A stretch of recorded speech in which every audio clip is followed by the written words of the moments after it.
Olá! Ora, cá estou eu, mais uma vez, para vos falar sobre a vida e a obra de um escritor galardoado com o Prémio Nobel de Literatura. O meu nome é Sebastião Barata e hoje vou falar-vos de Mikhail Sholokhov. Mikhail Sholokhov foi um romancista russo nascido em 1905 e falecido em 1984, autor do O Dom Tranquilo, que foi galardoado com o Prémio Nobel de Literatura de 1965. Mikhail Alexandrovich Sholokhov nasceu a 24 de maio de 1905 na pequena localidade de Krulinin, no território cosaco de Kamenskaya, na Rússia. O seu pai, Alexander Mikhailovich, foi um fazendeiro e camponês de classe média e comerciante de gado, e a sua mãe, Anastácia Danilovna Chernikova, viúva de um cosaco camponês, tinha origem ucraniana. Até certo ponto da sua vida, o Sholokhov não foi alfabetizado, mas depois frequentou escolas em Kargin, Moscovo, Boguchar e Veshanskaya, até o ano de 1918. A chegada da Revolução Russa, portanto, 1917, incendiou os ânimos do país e, no ano seguinte, a Guerra Civil alastrou até aos territórios do Rio Dom. O Sholokhov tinha, nessa altura, 13 anos de idade, viu-se então forçado a abandonar os estudos secundários, em que já andava, e a enfileirar no contingente bolchevique, tendo passado os anos seguintes a lutar pela Guerra Civil. Em 1922, então tinha ele 17 anos, mudou-se para Moscovo com o objetivo de ser jornalista, mas foi forçado a trabalhar nos mais variados ofícios, como de pedreiro ou de guarda-livres. Não obstante, ele ocupava os seus tempos livres a frequentar seminários para escritores e a publicar artigos e contos na imprensa. O seu primeiro conto, que em português se chamaria Verdade Juvenil, apareceu no ano de 1924, o ano em que ele regressou lá a Veskanskaya, com o firme propósito de se tornar escritor a tempo inteiro. Depois, em 1925, no ano seguinte, ele publicou o seu primeiro livro, que em português se chamaria Contos do Dom, que é uma coletânea de contos que se concentravam, sobretudo, na vida dos cossacos e na sua dimensão humana face às realidades da política e da guerra. Nesse mesmo ano, o Sholokhov começou a escrever O Dom Tranquilo, que viria a ser a sua obra-prima, e que ele amadureceu lentamente e demorou 14 anos a concluir. Aderiu ao Partido Comunista no ano de 1932 e, embora discordando da política do Stalin, sobretudo acerca dos abusos cometidos contra os agricultores no ano de 1933, o que é certo é que ele foi eleito membro do Parlamento Soviético no ano de 1937. E em 1939 tornou-se membro da Academia Soviética das Ciências e, mais tarde, vice-presidente da Associação de Escritores Soviéticos. Em 1941, ele recebeu o prémio Stalin em reconhecimento pela sua obra, que já referida, O Dom Tranquilo, publicada em 4 volumes entre os anos de 1928 e de 1940. o romance que eu tenho aqui, na edição portuguesa, em 4 volumes, conta a história, em tons de tragédia e predestinação, de Gregory Melekov, que era um cosaco que, durante a Guerra Civil, alinhou, ora pelo lado do exército czarista, ora junto das forças revolucionárias. Portanto, um romance concebido nos mesmos moldes assim, do Guerra e Paz do Tolstói, nas suas cenas vividamente realistas, com as suas descrições de caráter gritante e, acima de tudo, o seu vasto panorama do período revolucionário. Então, o grande épico, que é de facto o Dom Tranquilo, tornou-se a obra mais lida da ficção soviética. Profundamente interessado nos destinos humanos, envolvidos no contexto das transformações e problemáticas ocorridas na Rússia, o Sholokov une na sua obra o património artístico do Tolstói, como já disse, e do Gogol, com uma nova visão introduzida na literatura russa pelo Maxim Gorky. Em 1959, o Mikhail Sholokov fez parte da comitiva do dirigente, do secretário-geral lá do Partido Comunista, Nikita Khrushchev, em visita aos Estados Unidos da América e também à Europa, e 2 anos depois tornou-se membro do Comitê Central do Partido Comunista da União Soviética. Em 1960, ele recebeu o prémio Lenin, com um outro livro muito famoso, que é o Terras Desbravadas, que também está traduzido em português e que também tem aqui os seus 2 volumes. Esse levou 28 anos a ser concluído. E, como já disse, é composto por 2 partes, uma primeira publicada no ano de 1932 e a outra só em 1960. E se descreve os acontecimentos dramáticos que sucedem numa exploração agrícola durante os 6 meses que durou a transição, portanto, dessa comunidade para a coletivização, né?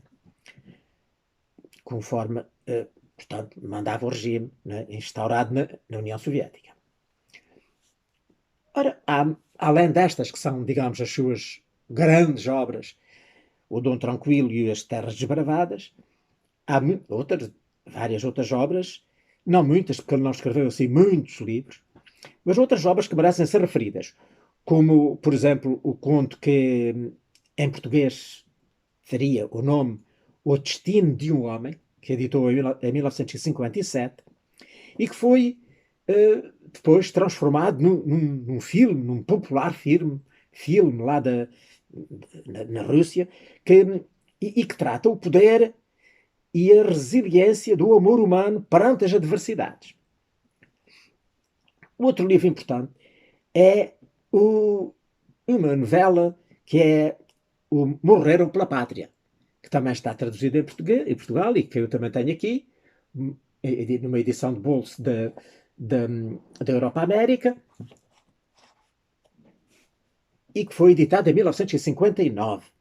Como já disse, é uma novela, não é muito grande, lê-se rapidamente, e descreve a forma como os sobreviventes do 38º de Infantaria, reduzidos a 27 homens e mais 5 feridos, que lutaram sem parar durante 3 dias, em julho de 1942, enquanto o exército batia retirada da frente para as margens do Rio Douro. Portanto, este bravo exército, este bravo conjunto de homens, foi lutando, foi travando o avanço das tropas alemãs, entrincheirando-se aqui, lutando e fazendo recuar, depois fugindo, voltando a entrincheirar-se e tornando a combatê-los, e pouco a pouco foram morrendo, e sobraram estes 27 bravos, enfim, que depois terminam em glória porque eles perderam tudo, mas não perderam a sua honrosa bandeira, uma bandeira famosa que já vinha de há mais de 40, 30 ou 40 anos a encher-se de glória em todas as guerras. É de facto uma obra fantástica que eu andei a ler ao longo desta semana e que de facto gostei muito de ler e é uma maravilha.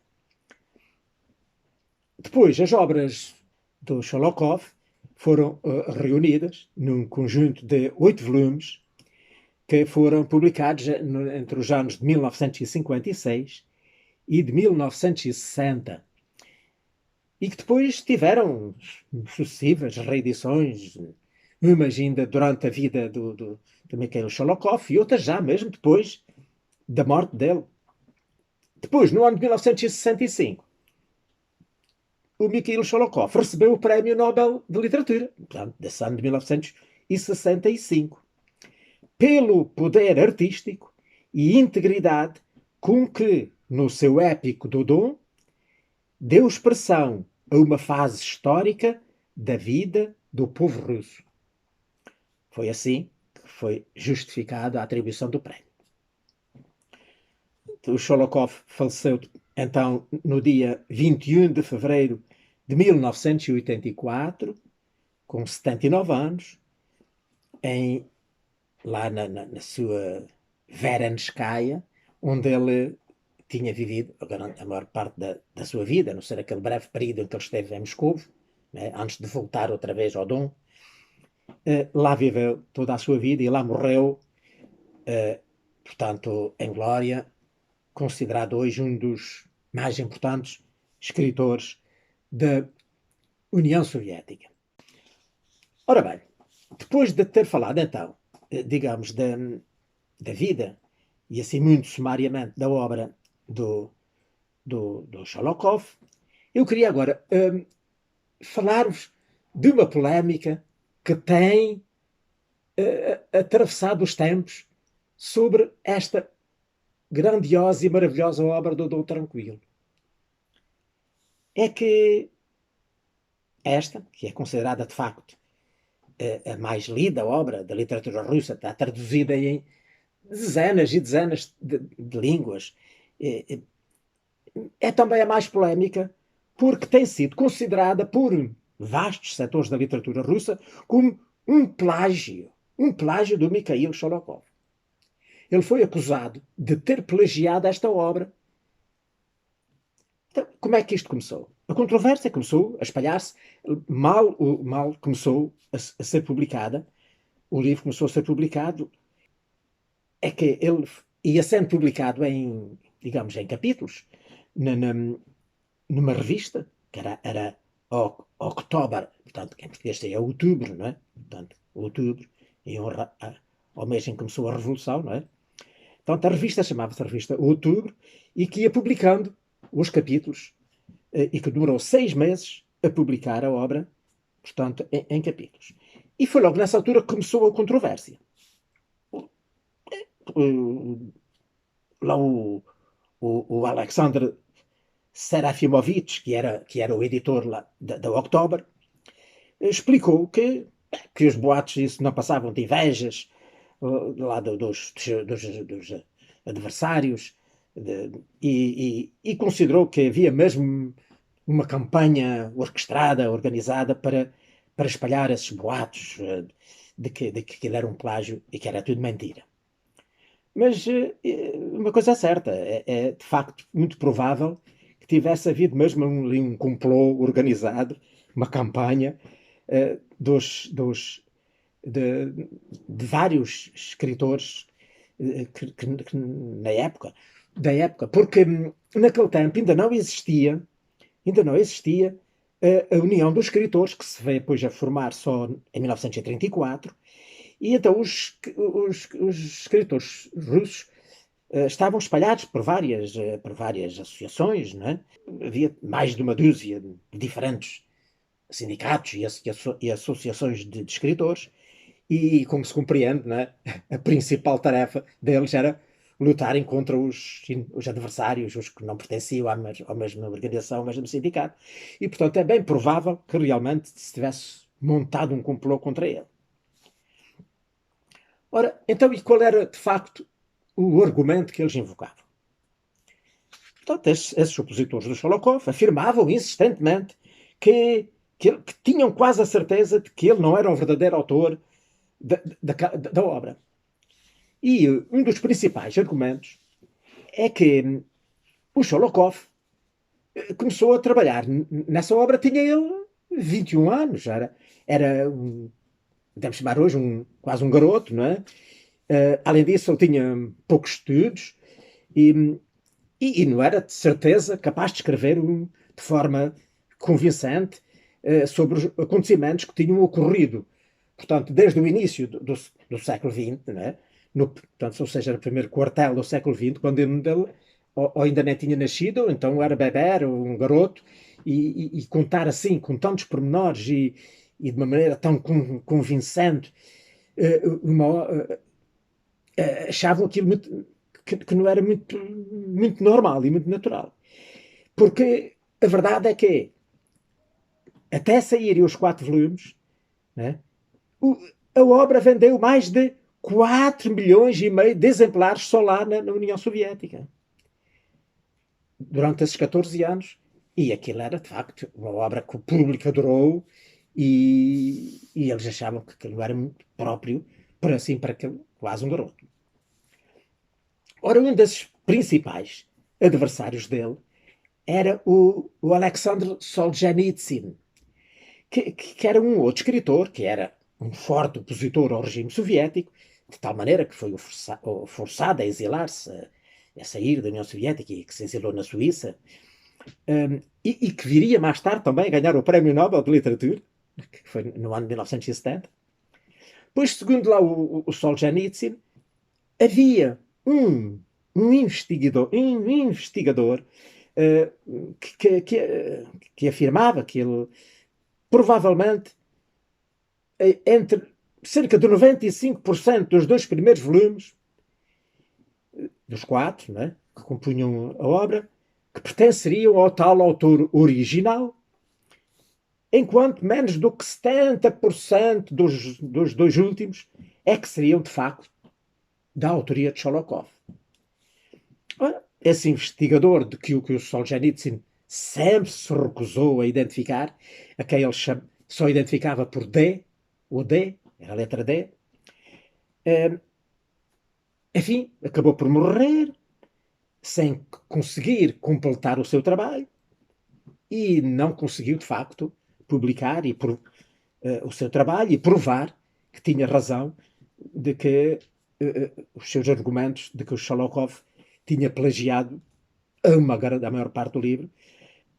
Nunca conseguiu prová-lo e então teria encarregado esses escritores dissidentes que estavam exilados no estrangeiro de que dessem continuação ao seu trabalho e tal. E assim fez o Solzhenitsyn. Bem, a polémica, depois, pronto, por influências lá do regime, foi abafada, mas o que é certo é que ela voltou mais tarde à ribalta e já várias vezes tem voltado à ribalta. Ainda hoje haverá, provavelmente, quem tenha as suas dúvidas de que realmente o Sholokov é o verdadeiro autor de toda aquela grande e maravilhosa obra.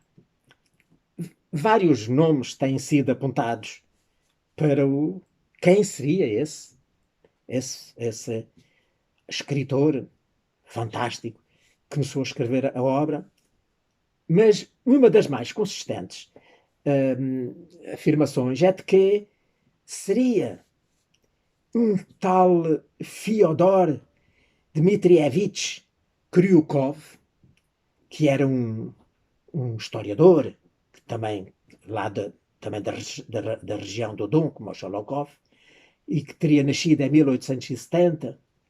Portanto, e esse tal investigador secreto que o Solzhenitsyn falava, acreditava que este Kryukov tinha começado, de facto, a escrever esta obra durante o período da Primeira Guerra Mundial e que ele, como cossaco que era, se tinha oposto ao avanço dos bolchevistas e que tinha lutado ao lado do exército do Don contra os bolcheviques.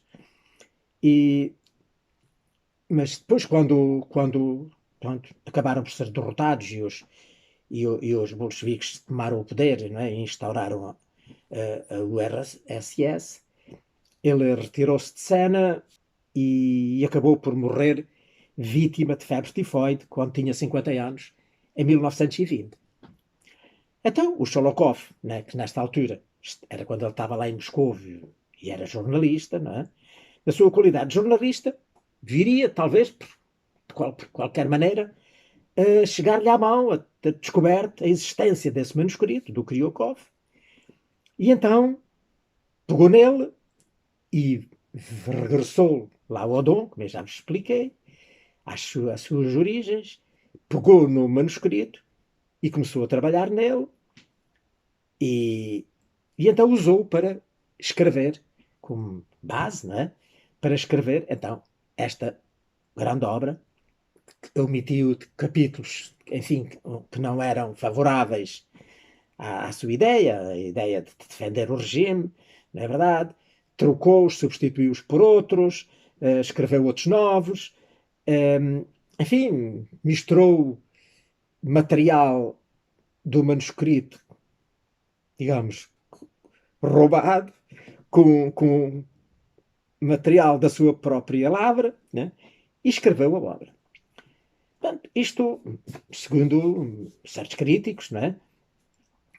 Justifica bastante a irregularidade de estilo e até mesmo diversas contradições internas que há ao longo da narração.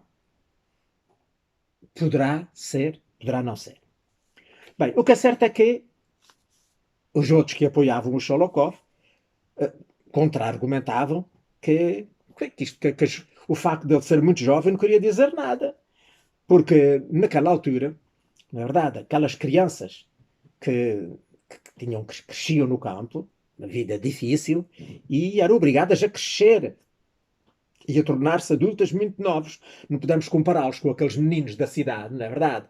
Que aos 20, 21, 22, 23, 24 anos ainda andam na universidade e se calhar só lá para os 25, 26, 27 está completo o curso e depois até, de facto, serem capazes de começar a produzir obras de mérito, enfim, já passam muitos anos. Não é o caso destas crianças, os amigos e os colegas de escola, não é? Os colegas do Sholokov. Portanto, eles com esta idade em que ele começou a escrever o livro, 21, 22 anos, já tinham uma grande experiência de vida. Muitos deles já eram comandantes de unidades militares, mas eram administradores de empreendimentos industriais e agrícolas, inclusive eram já autoridades territoriais lá na sua zona. Enfim, para, digamos, estes empresários lá do campo, naquele tempo, enfim, esta qualidade era já, podiam-se considerar a idade madura. Muitos deles não chegavam aos 40 anos, não é? E mais, eles diziam mesmo que, enfim, que não é preciso irmos mais longe. Basta cingirmos enfim, ao ambiente literário. Por exemplo, escritores portanto, e artistas, como por exemplo o Alexander Fadeev, que foi o autor de um livro do Spiel, muito conhecido, escreveu quando tinha 22 anos também, Bachalokov. O, o Leonid Leonov, com essa idade, já era considerado um gênio. Pois o Gogol, o Nikolai Gogol, tinha também 22 anos quando escreveu um livro muito importante, não é de facto o seu mais importante, mas um livro muito conhecido, que é Os Serões, que seria em português, Os Serões na Herdade perto de Dikanka. Depois temos também ainda o Sergei Yesemin, que tinha 23 anos e já era um ponto popular, assim, ao nível de que podemos assim, considerar agora as estrelas pop, né, da música atual, que hoje também realmente com essas idades já atingem às vezes os píncaros da fama. o Nikolai Dobroliubov, que era um crítico muito famoso, que faleceu aos 25 anos. Mas apesar de ter essa idade, ele ficou na história da literatura russa como um dos melhores críticos de todos os tempos. E mais, nem todos os escritores e todos os poetas, lá, sobretudo naquele tempo da União Soviética e da Rússia, um, se podiam de ter conseguido ter uma educação formal. Muitos deles não conseguiram chegar à universidade, como foi, inclusive, tanto o caso do Sholokov. E, no entanto, vieram a ser enormes escritores, enormes, fabulosos artistas.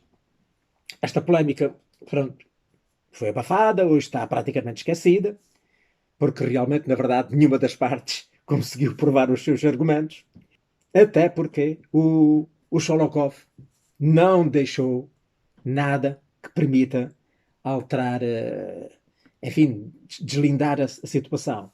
Porque ele tinha muito o costume, com medo de que os seus papéis caíssem em mãos erradas, ele destruía, quando escrevia um livro, no fim do escrever e dele estar publicado, destruía completamente os seus apontamentos, queimava tudo, destruía tudo, e só costumava guardar o manuscrito original e definitivo, no qual que depois tinha sido, portanto, impresso.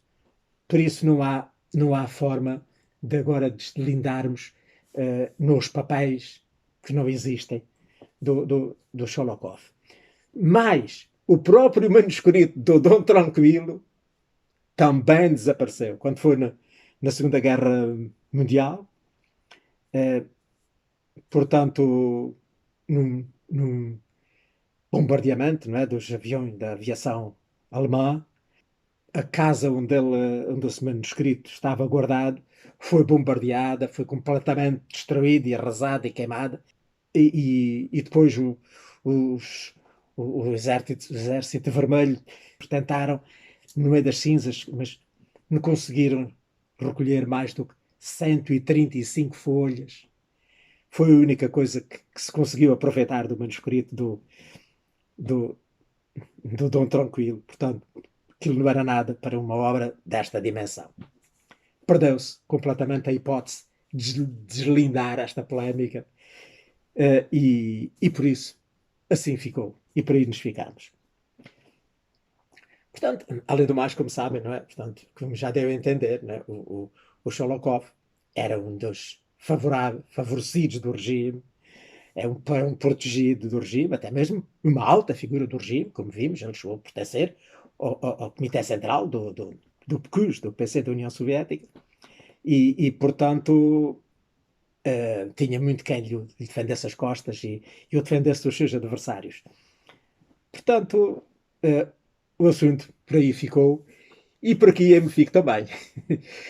Pronto, olha, por hoje é tudo. É o que tinha para vos dizer sobre o Mikhail Sholokov. Espero que tenham gostado, e que gostem de ver os meus vídeos, e sugiro que subscrevam o meu canal. É fácil, é só carregar aí onde diz subscrever. É que assim, depois, cada vez que eu ponho um vídeo novo, e normalmente costumo pôr um vídeo por semana, são logo notificados de que há um vídeo novo e podem ir logo a correr a vê-lo. Está bem? Até para a semana. Espero encontrar-vos cá de novo. Ora, passem bem.